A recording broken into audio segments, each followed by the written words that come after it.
70 साल बाद जम्मू कश्मीर का बदला रिवाज, घुटनों पर आए Omar Abdullah.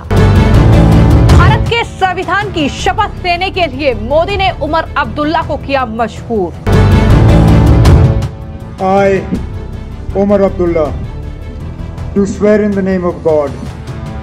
that I will bear true faith and allegiance to the Constitution of India as by law established, that I will uphold the sovereignty and integrity of India, that I will faithfully and conscientiously discharge my duties as Chief Minister for the Union Territory of Jammu and Kashmir, and that I will do right to all manner of people in accordance to the Constitution and the law, without fear or favor, affection or ill will. Omar Abdullah ने कांग्रेस को दिखाई औकात, मंत्री छोड़िए संतरी भी नहीं बनाया। अब्दुल्ला के भारतीय संविधान की शपथ लेने पर क्यों भड़के वकील कपिल सिब्बल। जम्मू कश्मीर से बड़ी खबर है, जहां 70 साल बाद जम्मू कश्मीर में एक बड़ा बदलाव देखने को मिला है। जब फारूक अब्दुल्ला, उमर अब्दुल्ला जैसे नेता लगातार ये कसम खा रहे थे कि 370 की वापसी तक कोई चुनाव वो नहीं लड़ेंगे, पूर्ण राज्य के दर्जे से कम वो कुछ स्वीकार नहीं करेंगे, लेकिन आखिरकार उन्होंने जम्मू कश्मीर को लेकर पीएम मोदी का जो फैसला था उसके सामने घुटने टेक दिए। जी हां, इसी के साथ उमर अब्दुल्ला ने केंद्र शासित प्रदेश के यानी जम्मू कश्मीर के पहले मुख्यमंत्री के तौर पर शपथ ग्रहण की है।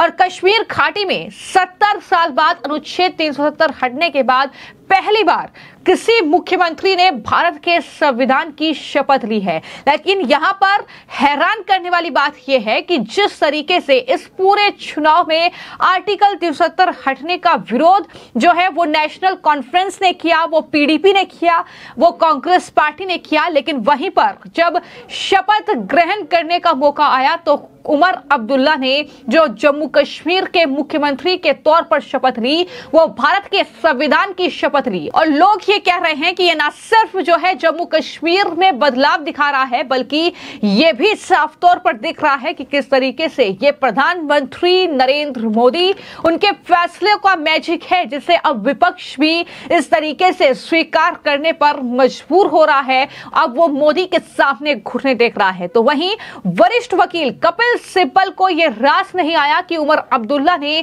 भारतीय संविधान की शपथ ली है। उन्होंने दरअसल अपनी बौखलाहट एक्स हैंडल पर दिखा दी और कपिल सिब्बल ने जो पोस्ट किया उसमें लिखा कि जम्मू कश्मीर को केंद्र शासित प्रदेश बनाना संवैधानिक अपराध है और अब इसका राज्य का दर्जा बहाल करने का समय आ गया है। यानी किस तरीके से कपिल सिब्बल को मिर्ची लग रही है, उन्होंने अपनी बौखलाहट दिखाई है जब उमर अब्दुल्ला राज्य के संविधान की नहीं बल्कि भारत के संविधान की शपथ लेकर मुख्यमंत्री पद की शपथ ले रहे हैं। तो कहीं ना कहीं जो कपिल सिब्बल जैसे वकील हैं, जो अलग अलग कहीं ना कहीं राजनीतिक दलों के नेता हैं, वो भड़के हुए हैं। हालांकि उमर अब्दुल्ला ने जिस तरीके से भारतीय संविधान की शपथ ली है और इस तरीके से वो केंद्र शासित प्रदेश जम्मू कश्मीर के पहले मुख्यमंत्री बने हैं, इसको लेकर बीजेपी नेता स्मृति ईरानी से लेकर कई ऐसे सोशल मीडिया यूजर हैं जिनकी तरफ से बाकायदा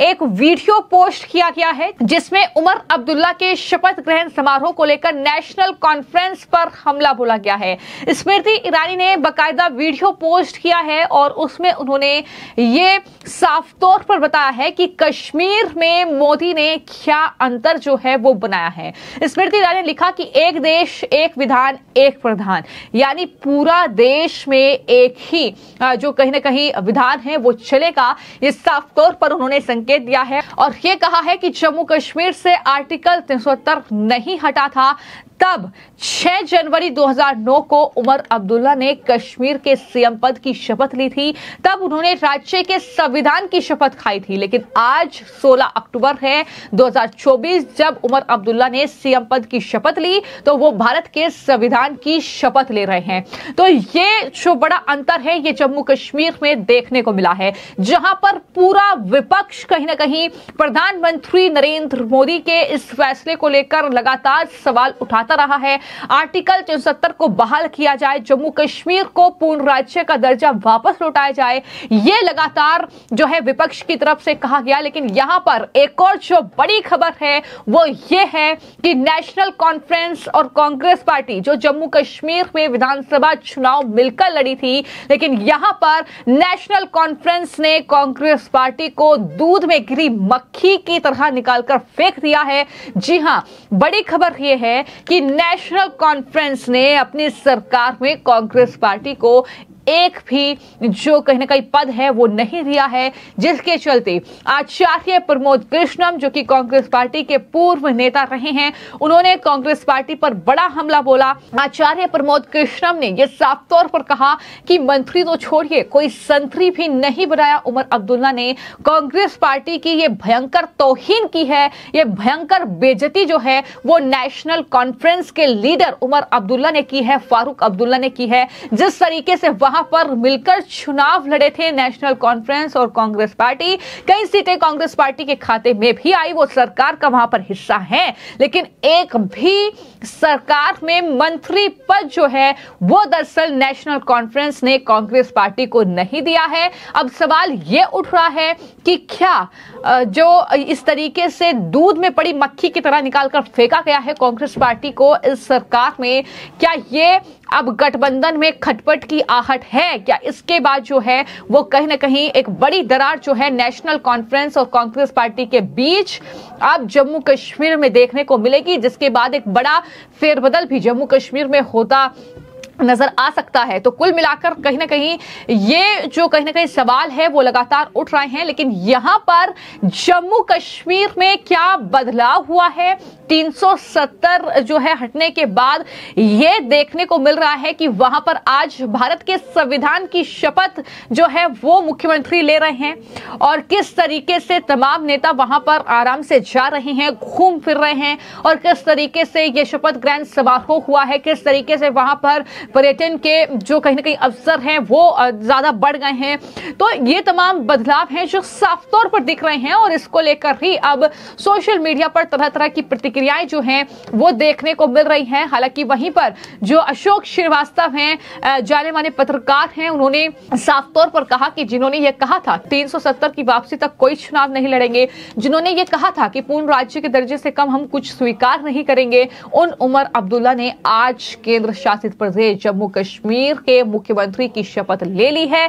और इस तरीके से भारत के संविधान की शपथ ली है। लेकिन कांग्रेस पार्टी अब इस पूरे कहीं ना कहीं चीज पर किस तरीके से रिएक्ट करेगी, आने वाले वक्त में क्या बदलाव जम्मू कश्मीर में सरकार में होंगे, ये कहीं ना कहीं देखने वाली बात होगी, क्योंकि लगातार ये कहा जा रहा है कि ये जो उमर अब्दुल्ला ने एक भी मंत्री पद कांग्रेस पार्टी को नहीं दिया है, ये बड़ी खटपट की वजह जम्मू कश्मीर में इस सरकार में बन सकता है। हालांकि आपका इसको लेकर क्या राय है? आपको क्या लगता है कि जिस तरीके से लगातार सरकार पर आरोप लगते रहे कि जम्मू कश्मीर को लेकर ये जो है गलत फैसला था, लेकिन आपकी इस पर क्या राय है? उमर अब्दुल्ला ने जो भारत के संविधान की शपथ ली है उसको लेकर आप क्या समझते हैं और किस तरीके से आने वाले वक्त में जम्मू कश्मीर में क्या सरकार में कोई बड़ा फेरबदल आपकी नजरों में आपको दिखता है? ये जरूर हमें कमेंट बॉक्स में बताइएगा। धन्यवाद।